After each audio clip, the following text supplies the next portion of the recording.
Tutorial আজকে আমরা আলোচনা করব পশ্চিমবঙ্গ বোর্ডের মধ্যশিক্ষা পর্ষদের নবম শ্রেণীর বাংলা বিষয়ের ব্যাকরণ যে অংশটা আছে ব্যাকরণের উপসর্গ বিষয়ে আমরা আলোচনা করব।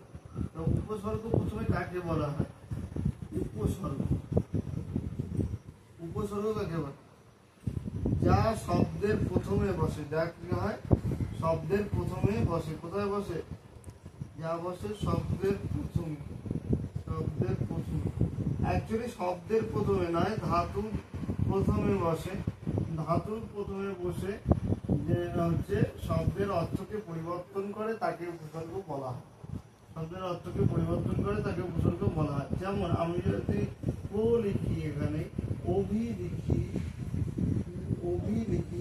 পড়া লিখি, তাহলে এগুলো হচ্ছে উপসর্গ। প্রো কি? প্রো দিয়ে যদি আমি উপসর্গটাকে লিখতে যাই, প্রণাম, প্রভাত, ভয়াকার প্রভাত, এইভাবে আমরা পরপর লিখতে পারি। এগুলোকে বলা হয় সংস্কৃত উপসর্গ। এই সংস্কৃত উপসর্গের সংখ্যা হচ্ছে 20টি। সংস্কৃতের উপসর্গের সংখ্যা কয়টি? 20টি। এছাড়াও আমাদের এখানে কতগুলো বিদেশি উপসর্গ আছে। তাহলে উপসর্গকে দুই ভাগে ভাগ করা যায়। একটা হচ্ছে সংস্কৃত উপসর্গ, একটা বিদেশি উপসর্গ। বিদেশি উপসর্গ কোনগুলো? যেগুলো বিদেশি ভাষা থেকে আমাদের ভাষায় গৃহীত হয়েছে। বিদেশি ভাষা থেকে আমাদের ভাষায় গৃহীত হয়েছে। ফরাসি উপসর্গ এর মধ্যে কতগুলো আছে? ফরাসি উপসর্গ তার মধ্যে কতগুলো আছে বিদেশি উপসর্গের মধ্যে? যেমন হেড পণ্ডিত, হেড দিয়ে আমরা কিন্তু লিখতে পারি হেড পণ্ডিত,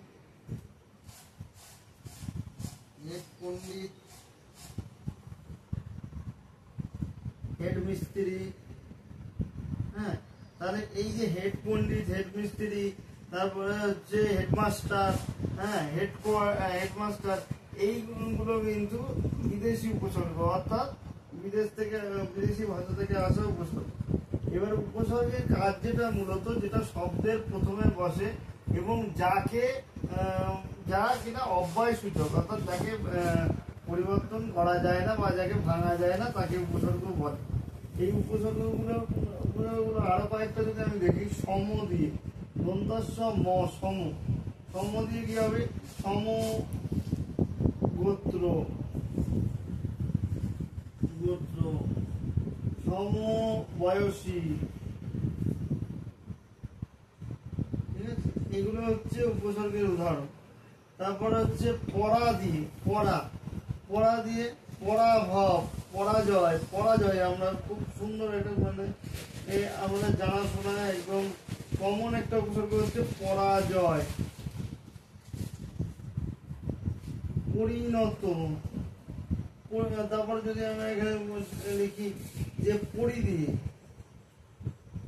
দিয়ে পরিমল, পরিণয়। অভি দিয়ে হতে পারে, অভি একটা উপসর্গ আছে, অভি দিয়ে হতে পারে। অভি দিয়ে কি হয়? অভি দিয়ে অভিনয়,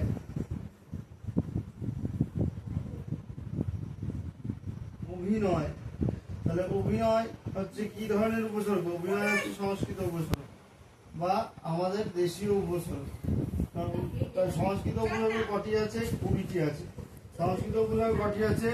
20টি। কটা আছে? 20টি। সংস্কৃত উপসর্গ কটা আছে? 20টি। সংস্কৃত উপসর্গ কটা আছে? 20টি। সংস্কৃত উপসর্গ এবং হচ্ছে বিদেশি উপসর্গ। সংস্কৃত উপসর্গ এবং বিদেশি উপসর্গ।